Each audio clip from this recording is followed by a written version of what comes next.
Okay. Good evening, everyone. This is Brock Beard from NASCAR.info.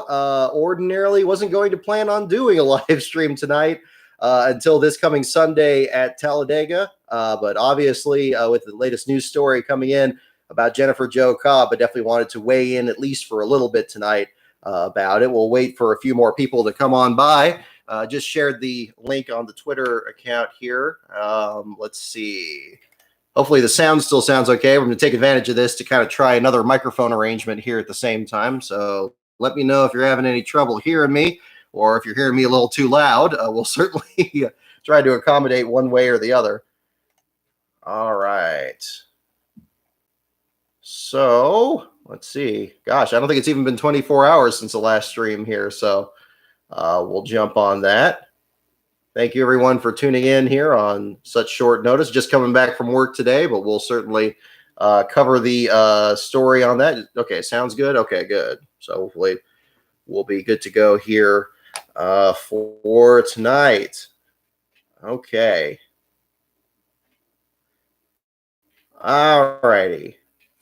So I think we're doing pretty good here. We got about 25 people here, so that's a good start. We'll go ahead and jump right into it here. So again, wasn't originally planning on doing a stream tonight, but of course, with the latest news story coming across, we just talked about this the other day, actually, that, when a certain story comes down the line, I'd like to, think about who would be best to, discuss the subject there. And I feel like, I definitely want to make sure I pitched in on this one here.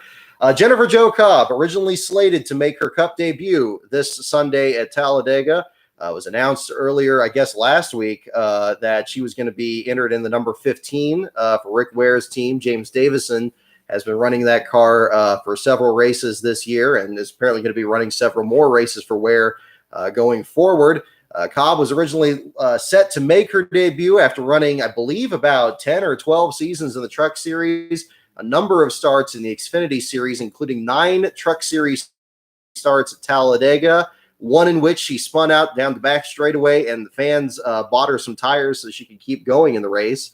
Other starts in the Xfinity Series. And finally, after, I believe, more than 240-something starts here to try to make her Cup debut. Apparently, in 2015, she had been eligible to make her Cup debut. But somewhere along the way, something changed in these last 6 years. And now suddenly, NASCAR announced just this afternoon that she is not eligible to make her Cup debut this week. And the discussion, even in just this last couple of hours since the story broke, since Bob Pockrass tweeted about this earlier this afternoon, there's been some great discussion about it already on both sides. And there are a lot of different angles to approach this. And I was originally thinking of doing an article on it, but I think a stream would be better for interactions and everything. Get your guys' thoughts on it too, as the story is still unfolding. We're still getting some more details about what exactly NASCAR considered in this decision. Pockrass did follow up with another tweet a little bit afterwards with some of the details. Reading off the tweet here, Jennifer Jo Cobb not approved to run Cup at Dega. NASCAR says decision based on performance/quality. Second statement, NASCAR has been more stringent with recent Cup approvals.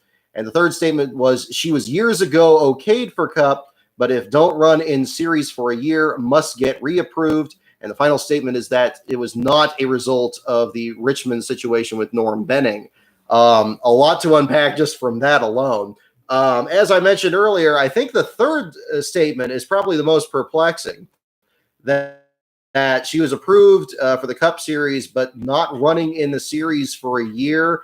I know there's limitations on Twitter and character limits, so it's perhaps just because it's not clear there. But just on the surface level, looking at that, I'm not sure what that's referring to, because she's run at or near full time in the Truck Series really for at least the last 5 or 6 years. I mean, not every race. There's some that she's missed the field for, but I don't know exactly where the perception is coming in that she's not a full-time driver. That's almost what that seems to be indicating. Whether it's, again, if it's the decision based on performance or quality, there's a lot that can be said, certainly. I mean, there's issues with, obviously the Truck Series isn't the same as the Cup Series. And yeah, she hasn't had a win. She's only had one top 10 finish, very underfunded effort. And that definitely is playing a role in this. We certainly can't pretend that that's not the case here. And I think that if it had been a different development driver, I think it probably would have been handled a bit differently. Thank you, first of all, Beast of Metal 1989 for your super chat there. Jen Jo was robbed. How dare you, Kaufman? Yeah, I mean, I understand. Definitely the charter system seems to be playing a role in this, even though the ride that she was about to be in was going to be a chartered entry. But at the same time, it's good to bring up the charter system because, as always, it seems like in every one of these stories that we've had here, it's played a role one way or the other in each one of these, and this is certainly another example of it because one of the major elements of the charter system is, I think, certainly getting the Cup Series fields just the 36 chartered entries, preening out lower end chartered teams for non-performance, for being the low, 3 teams for consecutive years, and cycling out. Now I think Rick Ware's team is the only one that's even come close to being in a situation of actually being eliminated for that reason. So far, teams have been actually collapsing well short of that mark. So the charter system, has not really created any security for anybody that owns one. And again, the value of a charter is only there if the charter is even going to be sold, which means the team's either going to scale back or shut down. It's a difficult situation there because I think NASCAR is perhaps having a little bit of buyer's remorse with this charter system, knowing that teams can just buy up a lot of charters and, still run cars that maybe aren't as fast as the leaders. Having a charter doesn't automatically make a car faster. And I think that's kind of the difficulty in this too. I think there's a lot that you could say about, is this so much a commentary on Cobb herself, or is this a commentary on Rick Ware Racing and other underfunded teams out there? It's a tricky balance because, again, it kind of has a little bit of elements of Justin Haley's win at Daytona a couple years ago, where the Spire Motorsports team was very much a creature of the charter system. And they pulled off that victory after not being a factor the entire race, working out some strategy with the rain, and seemingly taking a very long time to actually call the race for him winning it. And still not being entirely sure, or even the driver seems kind of unsure about how to actually handle it as a Cup Series winner, but still committed to the Xfinity Series. A lot of the discussion already has also targeted towards Derek Cope. And of course, I can't stay out of that conversation because there seems to be this presumption, which sounds very familiar if you hear, if you've watched the Rise of the Field Fillers series, of course, that, okay, how is Derek Cope being allowed to run the Daytona 500 and Jennifer Jo Cobb not being allowed to run this race? What is the difference here? On the surface level, we're looking at the number 15 team for Rick Ware Racing, but there's a couple important differences to look at here. And I will admit, I can't stay entirely impartial in this, working on Derek Cope's biography. Believe me, this is something I'm still kind of working on handling in the book itself. But a lot of what happened with Cope at Daytona, I think the first thing you got to look at, a lot of what happened with Cope at Daytona was just terrible luck, just awful luck that anybody, if any other, much better than he did in the race. The fact that the car couldn't start for qualifying, didn't get a qualifying lap in, the fact that the team ran out of fuel during the duels, and that he was creeping down the backstretch on the final lap, staying out of the way, which, wouldn't have been an issue if anybody was going to stay below, stay above the yellow line. The fact that they had the tire go down at the beginning of the race, some contact in the pack there at the start of the event, the fact that practice was cut short by rain. These are all things that are, not all those situations were things that everybody in the field was having to deal with. Some of those were very particular to Cope's team at the same time. Also, the other element, if we want to get really semantic about it, the team that Derek Cope ran for was actually his own team. It was fielded by Rick Ware, but it was actually a Starcom Racing entry. It was a second car prepared in the Starcom shop. It just had the Rick Ware numbers on there to make sure he was locked into the field, since they had more entries than starting spots in the race. And that ultimately ended up being critical because, had things turned out just from qualifying, he wouldn't have started the race at all. People may feel differently one way or the other about that. So, if we're looking at a lot of the criticism of Rick Ware Racing in particular, specifically through the example of Derek Cope's incident, I think is a little bit of a stretch in a couple of senses there. It's unfortunate what happened with Cope. I'm not going to pretend that was, a great weekend for him, or that there wasn't some controversy surrounding it.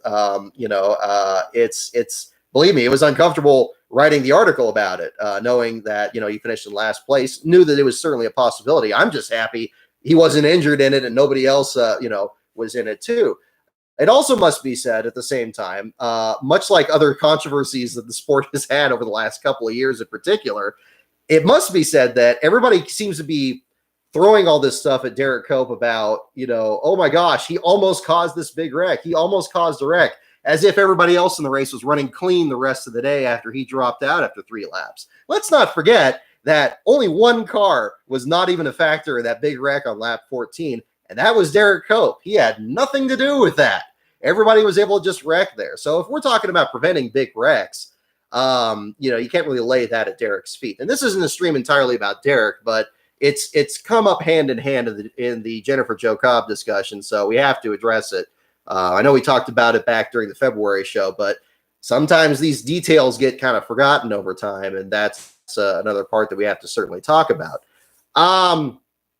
So you have that element, and I know that's been in the back of NASCAR's mind during this whole time here. And even though there's a lot of nuances to it, perhaps the prospect of having another Cup Series driver make her debut at Talladega was not something that, they were going to be particularly open to.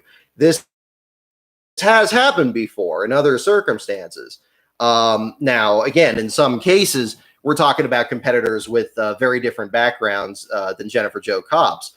You think about 2007 with Jacques Villeneuve. Now, of course, Jacques Villeneuve is a world champion in Formula One. He's an experienced open wheel driver. He was allowed to make not only his Cup debut at Talladega, he was allowed to make his Cup debut at Talladega, the first car tomorrow race at Talladega, and a chase race in 2007, where he could have had a direct effect on the championship outcome there. He was allowed to have that happen. Now, and he because of the quirks of the qualifying system back then, he actually qualified in the top 10. Now, he voluntarily dropped to the back of the field, and he ultimately wasn't a factor in the race. But in 2008, when he tried to run again at the Daytona 500, he ended up triggering a pretty big wreck in his duel and missing the show from there. The rest of his NASCAR career went a different direction there. This cross-referenced with the example of James Davison, the other driver of the number 15 car. Last year, he was going to make his Cup debut at Talladega in this same race when it was going to be in June, driving for Spire Motorsports. That was originally the plan. He ended up being cycled back out of the car, and his debut got moved to Pocono. I'm hopeful that maybe this is going to be the situation with Cobb. Maybe she'll end up making her debut at Kansas, because that's a track where she's made a lot of Xfinity Series starts. But, again, we're not going to really know about that in the immediate aftermath of this. We're still figuring all of that out. But Davison was another driver that actually had some stock car experience.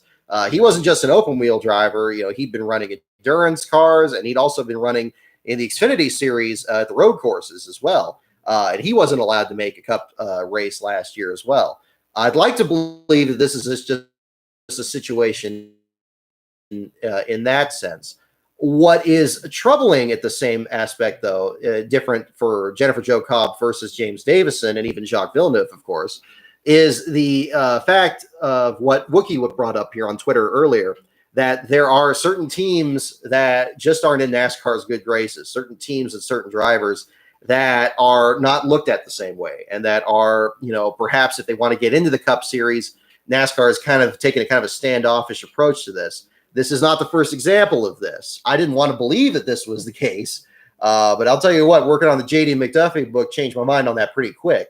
The fact that there were at times officials jumping in front of Old Blue to prevent that truck from pulling in. Carl Long's team is one of the teams. I don't know if they've had the exact same experience, but you do have to look back at Carl's experience at the 2009 All-Star race and the technical infraction that he had that weekend after blowing 2 engines and finishing last, that he had the book thrown at him during that same time. As Andy Hillenberg pointed out in that one episode of the Field Fillers series, there are different rules for the big guys versus the little guys, and that can go both ways.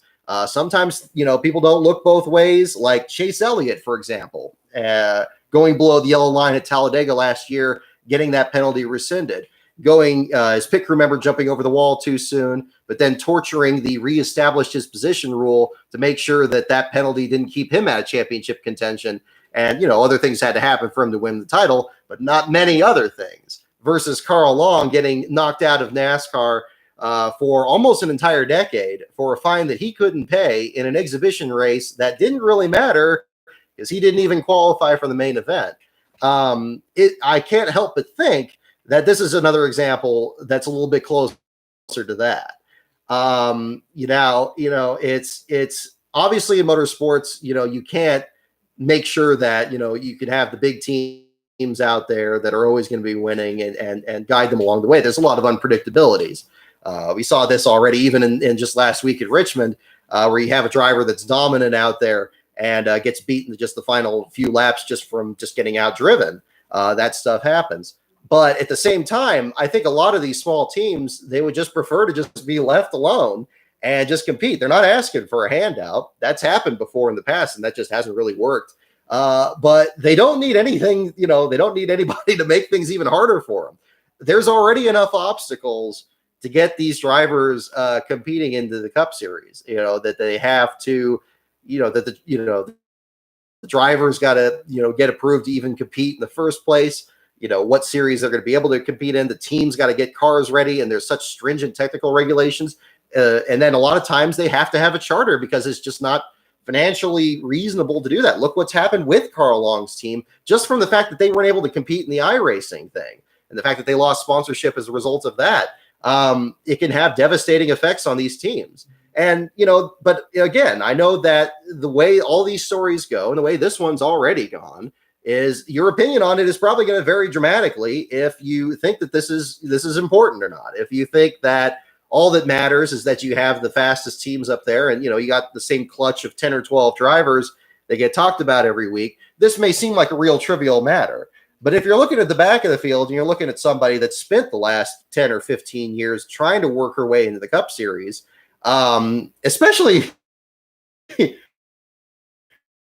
I don't want to throw in the gender element of that there too. I think that's just something on top of it there. But if you had any driver with her resume and her experience of the super speedways, I think it's a little bit tougher to justify the fact that she shouldn't be in the race than say somebody just like a pay driver or somebody just walking off the street. I mean, she's got, a lot more, it seems like a lot better credentials than a lot of other drivers that are in the Cup Series in there now today. And I don't want to name names because there's different opinions on that. But, I think that there's been a lot of discussion about that already too.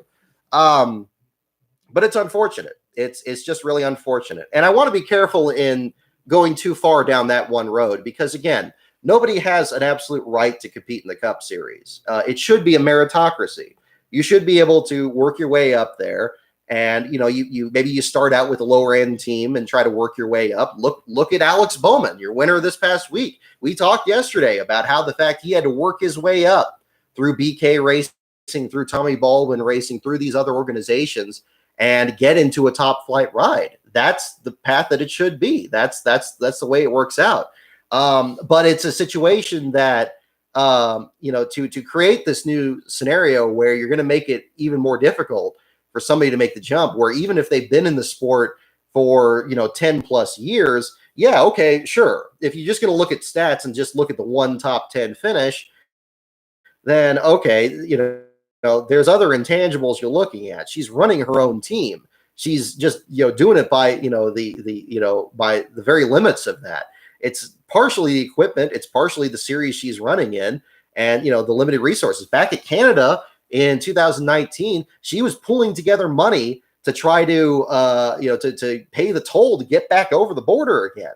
And the fact that she's able to still go out there and try to compete week to week, even in the truck series, I think that should count for something. But again, I don't want to, deny what I've already said, though, at the same time. Nobody is entitled to be in the Cup Series.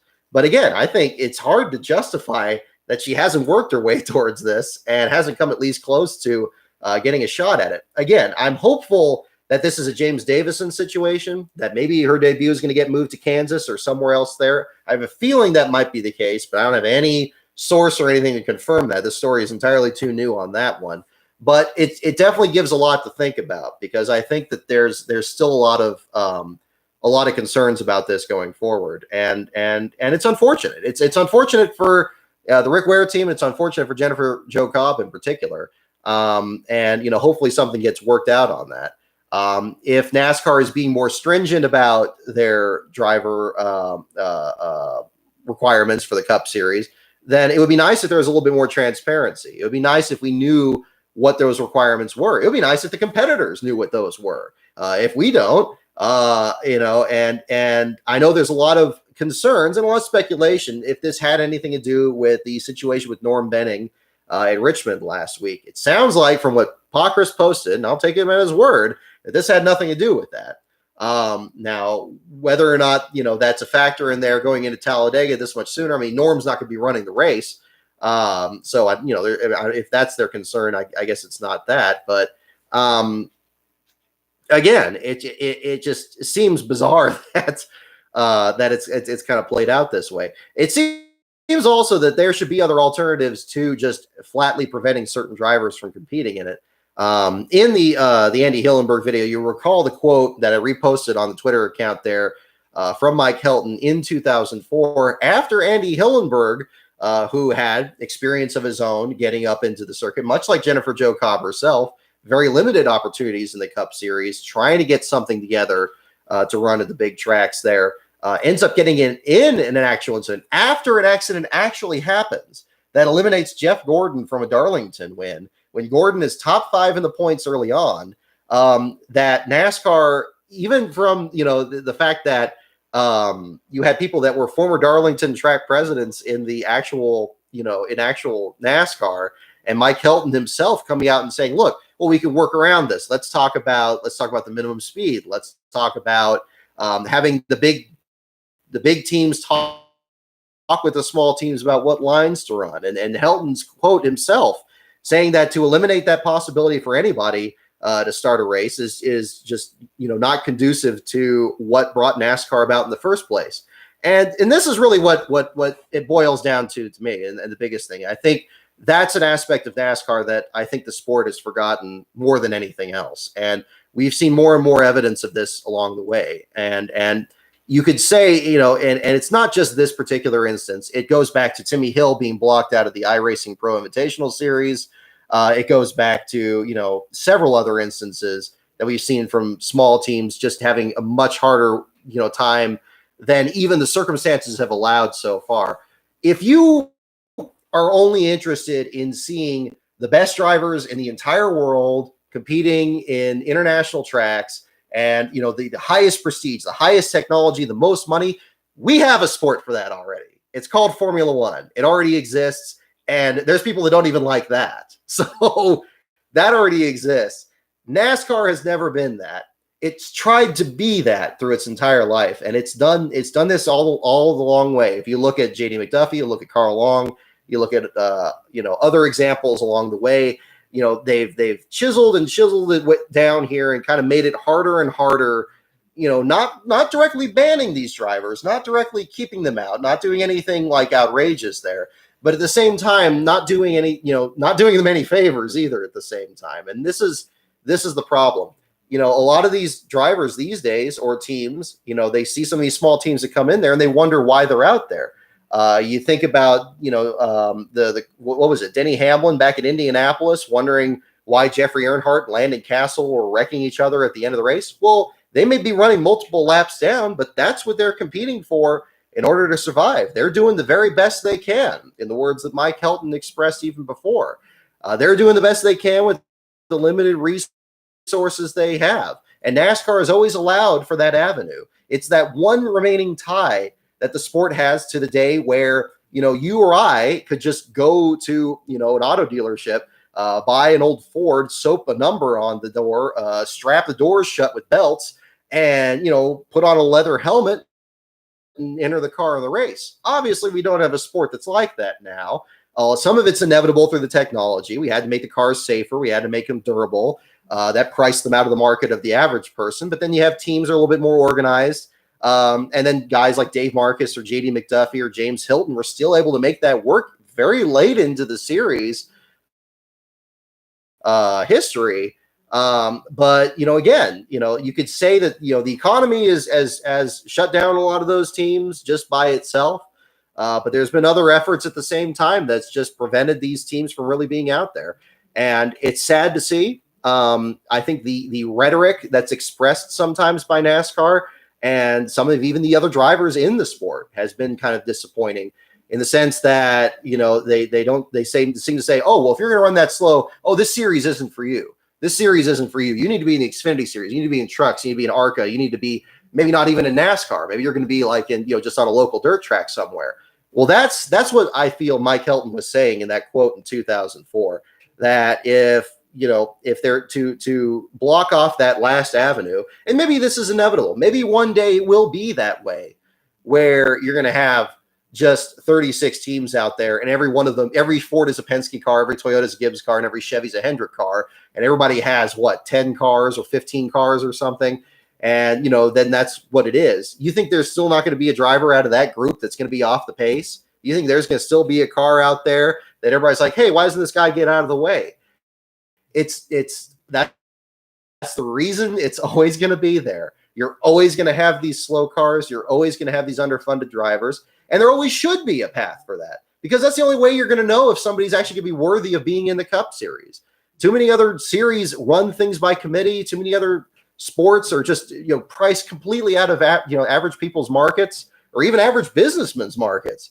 And one of the only sports that still has national exposure, that still does it even today, is still NASCAR. And when they lose that, the sport's just going to be like everything else. It's going to lose part of its soul. And I don't want to make it sound too desperate in this sense, but I can't help but place this incident here in the context of several, these other things that have gone this same direction here. So hopefully it's just a situation where Cobb's going to get another shot at running the Rick Ware car later this year, and try to get a Cup start. And hopefully this doesn't mean that there's going to be a tightening of driver requirements that is going to eliminate some competitors that maybe would have had a decent shot.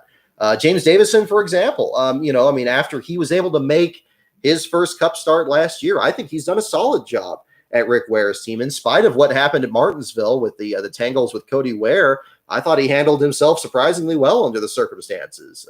Very difficult track, difficult circumstances, decent run there. Hopefully things, turn around on that, but, that's kind of where I stand on that. But, hate it for Jennifer Jo Cobb, hate it for the teams there. But, it's something that I think, does shine a light a bit on, the direction of NASCAR, and perhaps, some of their goals going forward. So I definitely want to get your guys' thoughts on that. I'm seeing a lot I haven't looked at the chat too much here during this whole rant, but I'll take a look here at this. Thank you, Alex Viveros, for the super chat on here. The issue, I guess, is that it's her first start at a plate track. That being said, is Burton making his first start this week at a plate track, but he won at plate track, so I guess they think it's fine for him. Yeah, that's a very good point. I mean, we have it's Harrison Burton making his Cup debut with the Gaunt brothers. Now you can weigh that either way. I mean, he's now an Xfinity Series winner. Had a great finish to last season. I think he'll do well with the Gaunt brothers. I think it's certainly, a driver that deserves a shot in there too. But that's always, again, that's the tricky part, in the meritocracy of it. I think that not so much really grading things on a curve, but understanding that, Harrison Burton is a second generation driver. Jeff Burton, great champion in the sport as well. Harrison Burton breaking out, having a great season last year. Developing it, but also at the same time has been able to run Joe Gibbs equipment, has been able to run with steady sponsorship, hasn't had to worry about running out of tires and having to buy them from somebody else. I think if they looked a little bit more critically at Jennifer Jo Cobb's career and considered the fact that, again, she may not have more than one top 10, but she's hardly missed any races in the last decade here, running with extremely limited funds. probably compared to that, running at Rick Ware Racing may seem like, a much bigger effort for her, or a much more well-heeled effort than even her Truck Series team has been. And it's not exactly, again, I think the frustration again is making it seem like she's just somebody that doesn't, that can't race, like somebody that has no experience at all. I think it mischaracterizes her career to a degree to just say that. If it is a matter, like you're saying, Alex, you raise a good point. If it is a matter of just, okay, we want you to make your debut. We approved you 5 years earlier or 6 years earlier. We just don't want your debut to be at Talladega. Then they need to make that very clear. I hope if they haven't made it clear to us, I hope they've made it clear to her. Because if that's the way they're handling the driver approvals, then that's wrong, and they need to figure that out.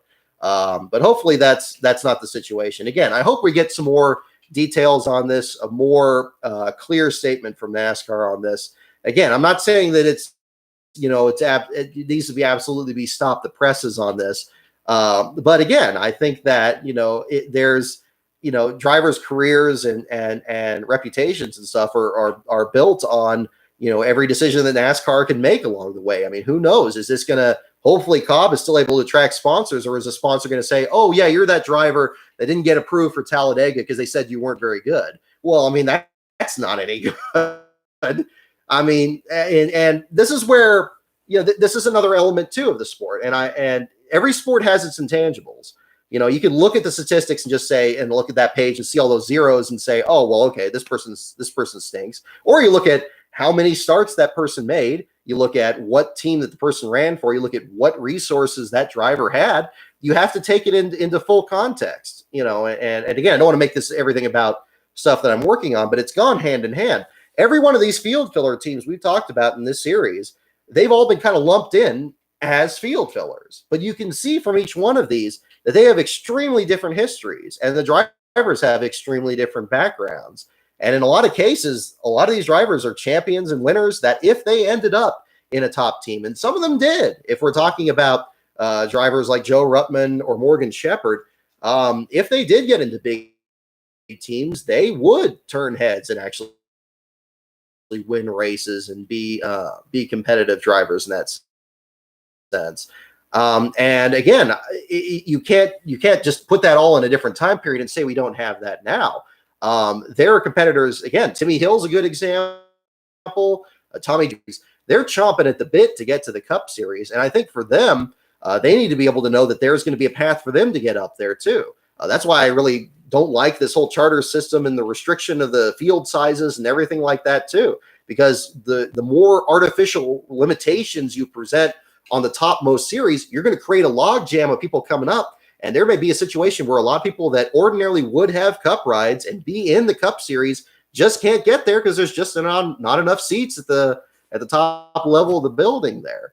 And that's again, it's a situation. Again, I don't want to make it seem like it's the absolute end of the world here, but it's definitely one that brings open a lot of controversies that NASCAR has had, and it reveals a lot really about their kind of approach to, driver approvals and what exactly they're looking for too, what they are and what they aren't looking for.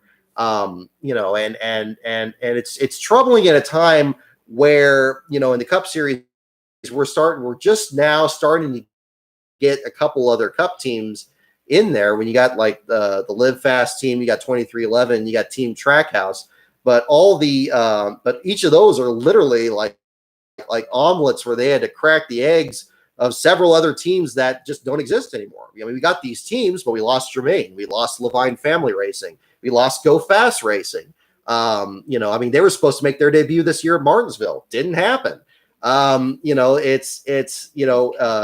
gain 3 teams, you lose 3 teams, and you're kind of in that situation. So it's too bad. I don't like it for any of the parties involved in there. Hopefully we'll get some more information that'll shed more light on this. But that's kind of where I'm standing on that. Let's see. Yeah, William Schmidt, you made a good point on there too. Jay Buford, another good example. See, again, if it is simply a matter of not wanting these drivers to run at the super speedway, I get that. That's something that they're looking at. The Jay Buford thing is a good example. Yeah, he had run several road course races last year, did really well. I thought he really outperformed with SS Greenlight Racing. But was it, was he perhaps ready to do the Daytona race at the start of the year? Well, maybe, maybe not. I'm kind of two minds of that. I think, how do you know if somebody's ready if you're not going to give them a shot at it? At some point, they're going to have to do a super speedway race. But, and I think he's actually had some flashes and some solid runs this year. He had a decent run going at Phoenix before he got involved in somebody else's mess towards the end of that one.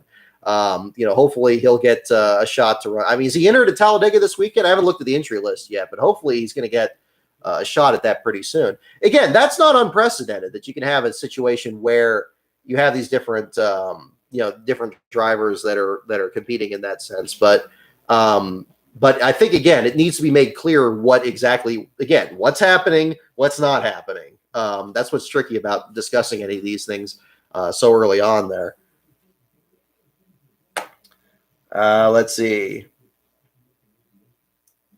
Yeah, I mean, Derek Cope, I mean, I'm not confident that, he's going to run any more cup races there. I think that, he was just looking to have as much fun as he could there. He hadn't run cup, he hadn't run the Daytona 500 since 2004 with Arnold Motorsports. It's unfortunate things turned out that way. And it's even more unfortunate that he's getting brought up even more in this. I think that's really, kind of uncalled for. I mean, it stinks that, it happened the way it did, that he dropped out during the lap 3 tribute to Dale Earnhardt. I mean, still won the Daytona 500. So I think, that's still forever. He wears that ring everywhere. So I'll tell you that. That's a whole other situation there. Let's see. Athletic Geek 89, thank you for your super chat as well. Garrett Smithley raced well in his Twin 125, almost raced in. If I remember correctly, that was his first Cup Plate race or first Daytona trip for sure. Very good point. Yes, Smithley was outstanding in his duel. And again, thrown into the deep end under the same circumstances as Cope too, where, again, limited practice, just a couple laps of qualifying, just jumping in there. Seemed like he was going to have a good shot at it. It would have been great. I thought it would have been great if both Smithley and Noah Gragson made the field. I thought both of them were going to have really good cars in the main event. Hopefully they would have missed the big wreck at the start if everything played out the same way. But Smithley himself was very impressive. It would have been, he's a good kid too. Talked with him when he was driving for Rick Ware a couple years ago there. Highly recommended, by the way, the one aspect of Formula One I will support. He was right about that Drive to Survive show. That makes the sport look way more entertaining than I usually find it to be. But Smithley's another good example. I mean, again, and you look at even yesterday where at the back of the field, those 4 Rick Ware cars all finished within 16 laps a leader at the back of the field, but they finished the race. They weren't running over each other. They brought home the cars in one piece. And that was a learning experience. I think it's easy for people to kind of dismiss the value of seat time and being able to, literal seat time, actually getting out there on the track and actually competing. I think that, we saw last year the limitations of simulators, that we had these sim races and stuff and trying to fill the gap during the races. I think it was a mixed bag, to put it mildly. With what we saw during that, not just the real world consequences of certain things that happened during all that, but also the fact that, people just missed the real racing. So if that was different for a spectator standpoint, I can only imagine how different it was from a driver standpoint there. These drivers, if they may not be, some driver may not be impressing you now because he's in a Rick Ware racing entry or a Starcom entry or Motorsports Business Management or any of these other teams trying to get their way in. Even the Mark Beard team, the late Mark Beard, getting that 62 car in the show. They may be struggling now, but that used to be the way you would work your way in. You used to have all these small teams. Junie Donlevy, Maiden, guys like Ken Schrader,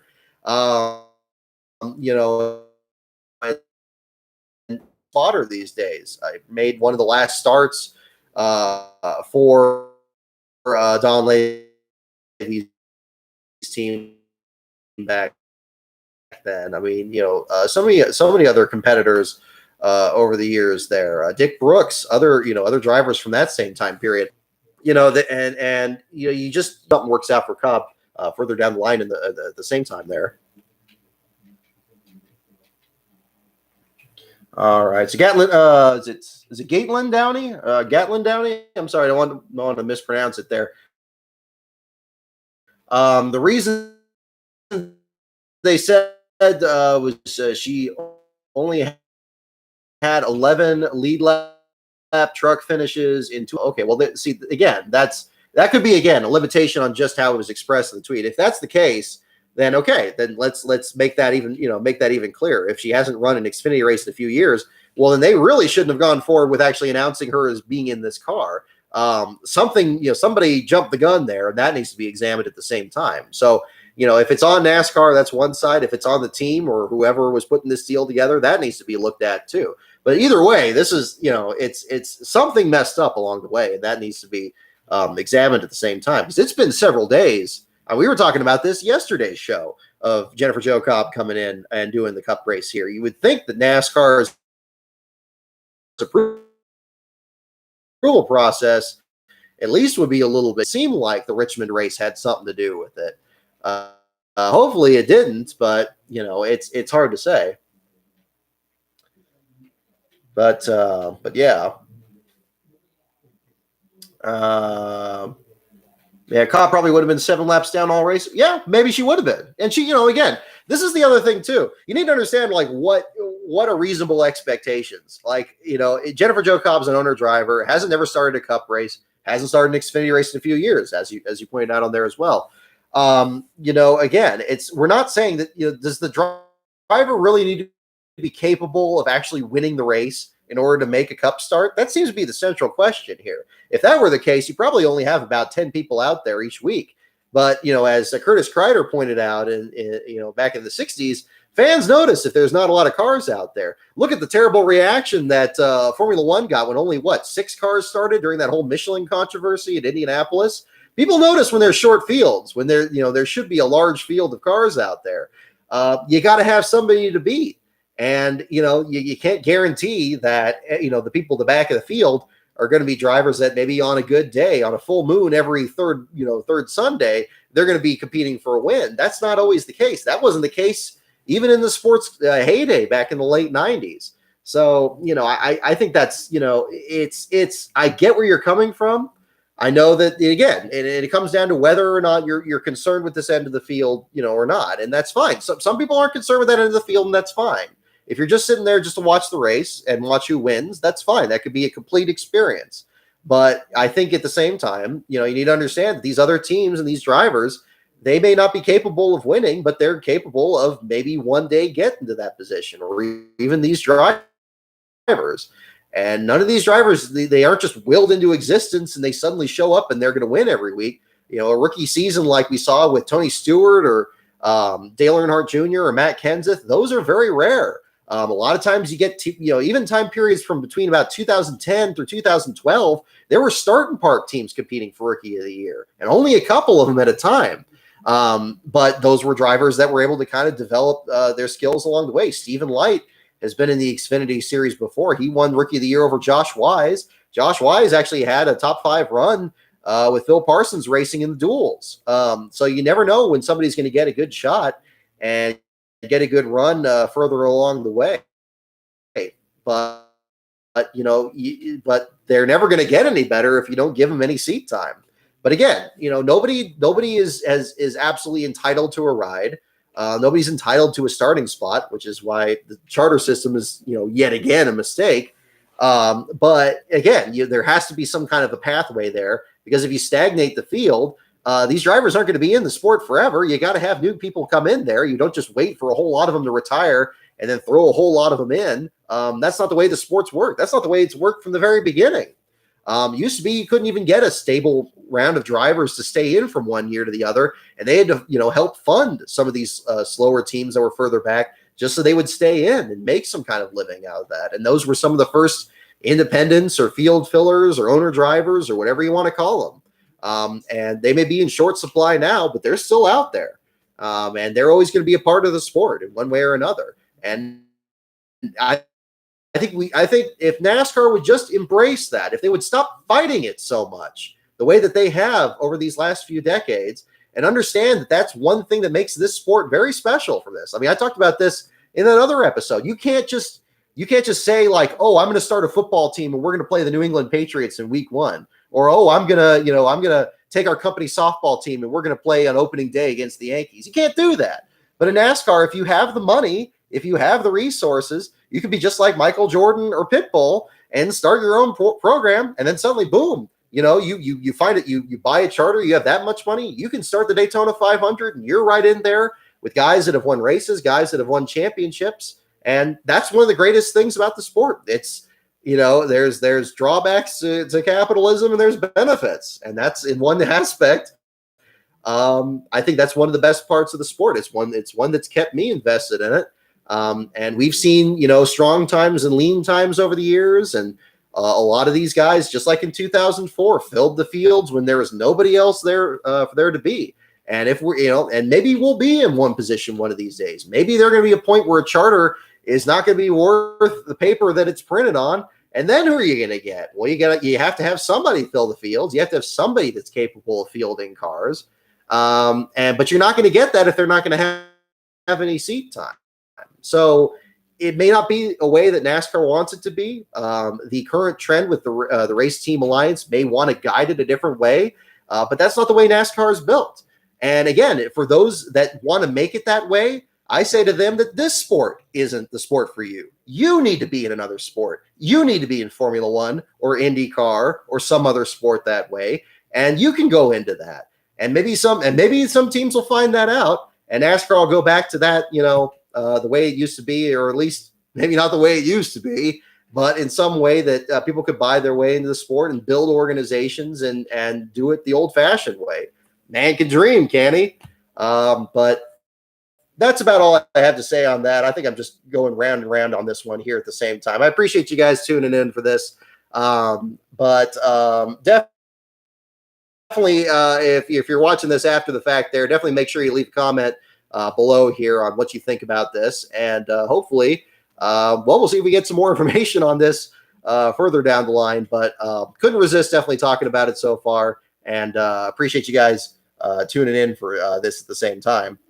Just checking to make sure I didn't miss any other super chats here at the same time. I don't want to miss you guys on that. I got you here. Excellent. Well, thank you so much, everyone, for tuning in. I'm going to go ahead and let you guys go for tonight. Our next stream, unless any other crazy news story comes up this week, is going to be this Sunday after the Talladega race. And we'll see. I guess the first thing we're going to find out is who's going to be running the 15 instead of Jennifer Jo Cobb.